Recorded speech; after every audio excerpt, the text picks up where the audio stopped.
ನಾನು ಸರ್ಕಾರದ ಪರವಾಗಿ ಮತ್ತು ಕನ್ನಡ ನಾಡಿನ 7 ಕೋಟಿ ಕನ್ನಡಿಗರ ಪರವಾಗಿ ಭರತ್ ಭೂಷಣ್ ಅವರಿಗೆ ಶ್ರದ್ಧಾಂಜಲಿಯನ್ನು ಅರ್ಪಿಸಲಿಕ್ಕೆ ಬಯಸ್ತಾ ಇದ್ದೇನೆ.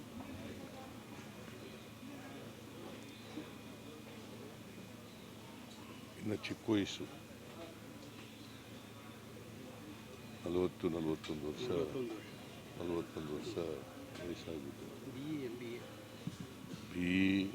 BE ಮಾಡಿದ್ದಂಥವ್ರು ಮೈಸೂರಿನಲ್ಲಿ ಓದ್ದವರು SDM ಕಾಲೇಜ್ MBA ಮಾಡಿದ್ರು. ಇವರು DDPIಗೆ ಅವ್ರ ತಂದೆ ರಿಟೈರ್ಡ್ ಆಗಿದ್ದಾರೆ. ಆಗಬಾರ್ದಾಗಿದೆ. ಅವರು ಅಮಾನವೀಯವಾದಂಥ ಒಂದು ಕೃತ್ಯ ಇದು. ಇದನ್ನು ತೀವ್ರವಾಗಿ ಖಂಡಿಸ್ತೇನೆ ನಾನು. ಉಗ್ರರನ್ನು ಸಂಪೂರ್ಣವಾಗಿ ಮಟ್ಟ ಹಾಕ್ತಕ್ಕಂಥದ್ದು ಸರ್ಕಾರದ ಜವಾಬ್ದಾರಿ.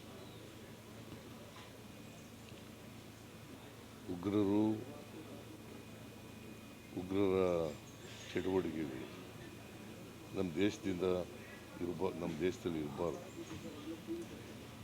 ಯಾವುದೇ ಕಾರಣಕ್ಕೆ ಸರ್ಕಾರ ಇದರಲ್ಲಿ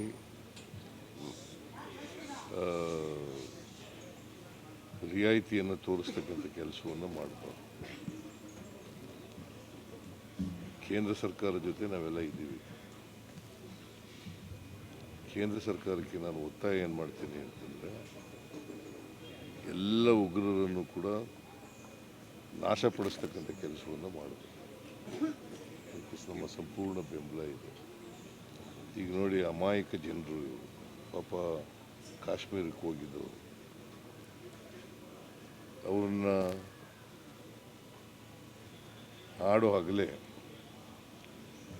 ಮತ್ತು ಅವ್ರ ಹೆಂಡ್ತೀರಿ ಎದುರುಗಡೆನೆ ಮಗು ಕೂಡ ಇದೆ ಜೊತೆ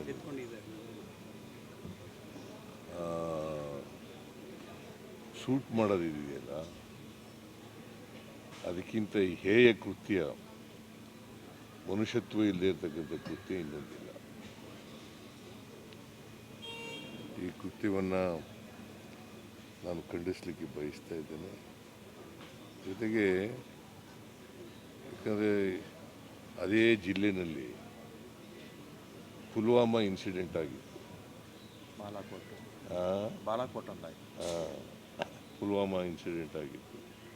ಅದರಲ್ಲಿ ಸುಮಾರು 40 ಜನ ಸೈನಿಕರು ಸತ್ತಿದ್ದರು ಈ ಉಗ್ರರ ದಾಳಿಗೆ. ಮತ್ತೆ ಅಲ್ಲೇ ಮರುಕಳಿಸಿದೆ. ಇನ್ನೊಂದು ಸಾರಿ ಮರುಕಳಿಸ್ತದೆ ಅಂತ ನೋಡ್ಕೋಬೇಕು.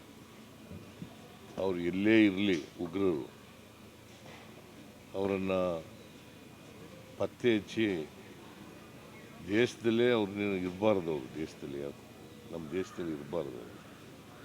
ಆ ರೀತಿಯಾದಂಥ ಕ್ರಮವನ್ನು ತಗೊಳ್ಬೇಕು ಅಂತೇಳಿ ಸರ್ಕಾರವನ್ನು ಒತ್ತಾಯ ಮಾಡ್ತೇನೆ. ಬಹುಶಃ ಎಲ್ಲೋ ಒಂದು ಕಡೆ ಇಂಟೆಲಿಜೆನ್ಸು ಅಲ್ಲಿ ಸರಿಯಾಗಿ ಕೆಲಸ ಮಾಡಿಲ್ಲ ಅಂತೇಳಿ ನನಗನ್ಸುತ್ತೆ. ಇದು ಇಂಟೆಲಿಜೆನ್ಸ್ ಫೇಲ್ಯೂರ್ ಕೂಡ ಇದೆ ಅಂತಕ್ಕಂಥದ್ದನ್ನು ಹೇಳಲಿಕ್ಕೆ ಬಯಸ್ತಾ ಇದ್ದೀನಿ. ನಮ್ಮ ಸರ್ಕಾರ ಈಗ 2 ಸತ್ತಿದ್ದಾರೆ. ಇನ್ನೊಬ್ಬರು ಆಂಧ್ರದವರು, ಅವರು ಇಲ್ಲೇ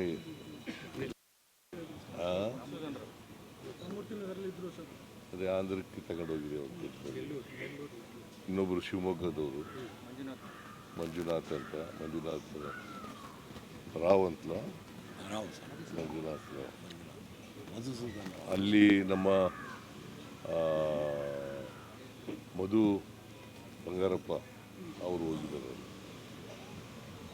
ಶಿವಮೊಗ್ಗದಲ್ಲಿ ಅವ್ರ ಮನೆಗೆ ಹೋಗಿ ನಿನ್ನೆ ಎಲ್ಲ ಭೇಟಿ ಮಾಡಿದ್ದಾರೆ. ಇವತ್ತು ಹೋಗ್ತಾರೆ, ಅಲ್ಲೇ ಇದ್ದಾರೆ.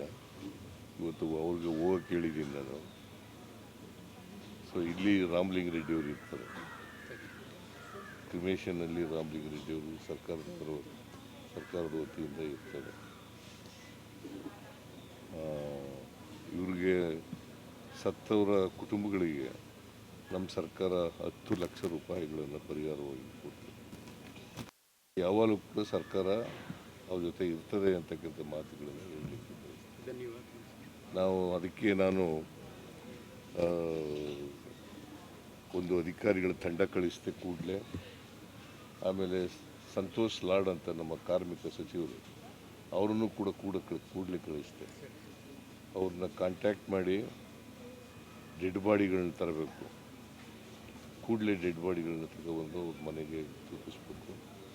ಮತ್ತು ಕನ್ನಡಿಗರು ಯಾರ್ಯಾರು ಇದ್ದಾರೆ ಅಲ್ಲಿ ಶ್ರೀನಗರದಲ್ಲಿ ಅವರೆಲ್ಲರೂ ಕೂಡ ವಾಪಸ್ ಕರ್ಕೊಬರಬೇಕು ಅಂತೇಳಿ ಸಂತೋಷ್ ಲಾಡ್ ಅವರಿಗೆ ಸೂಚನೆ ಕೊಟ್ಟು ಅವರಿಗೆಲ್ಲರೂ ಕರ್ಕೊಬರ್ತಾ ಇದ್ದಾರೆ. 177 ಜನನ ಎಲ್ಲರೂ ಕರ್ಕೊಬರ್ತಾ ಇದ್ದಾರೆ. ಕನ್ನಡಿಗರು ಯಾರ್ಯಾರು ಇದ್ದಾರೆ ಅಲ್ಲಿ ಎಲ್ಲ ಕನ್ನಡಿಗರಿಗೂ ಕೂಡ ಕರ್ಕೊಬರ್ತಾ ಇದ್ದಾರೆ. ಇದು ಸರ್ಕಾರದ ಜವಾಬ್ದಾರಿ, ಕರ್ತವ್ಯ. ಈ ಕೆಲಸವನ್ನು ನಾವು ಮಾಡಿದ್ದೇವೆ ಅಂತಕ್ಕಂಥ ಮಾತುಗಳನ್ನು ಹೇಳಲಿಕ್ಕೆ ಬಯಸ್ತೇನೆ. ಇದು ಇವ್ರಿಗೋಸ್ಕರ ಮಾಡಿರ್ತಕ್ಕಂಥ ಭೂಷಣ್ಗೋಸ್ಕರ, ಮಂಜುನಾಥ್ ರಾವ್ಗೋಸ್ಕರ ಅಲ್ಲ. ಇದು ಸರ್ಕಾರದ ಕರ್ತವ್ಯ, ಜವಾಬ್ದಾರಿ ಅಂತೇಳಿ ಮಾಡಿದ್ದೀವಿ. ಸೊ ಇದು ಮತ್ತೆ ಕೇಂದ್ರ ಸರ್ಕಾರ ಈಗ ಕೆಲವು ಕ್ರಮಗಳನ್ನು ತಗೊಂಡಿದೆ. ಮತ್ತು ಇನ್ನೊಂದು ಸಾರಿ ಈ ಉಗ್ರರ ಅಟ್ಟಹಾಸ ಮರುಕಳಿಸದಂತೆ ನೋಡ್ಕೊಳ್ತಕ್ಕಂಥದ್ದು ಅವರ ಜವಾಬ್ದಾರಿ. ನಾವೆಲ್ಲರೂ ಎಲ್ಲ ಸಹಾಯವನ್ನು, ಬೆಂಬಲವನ್ನು ಕೊಡ್ತೇವೆ.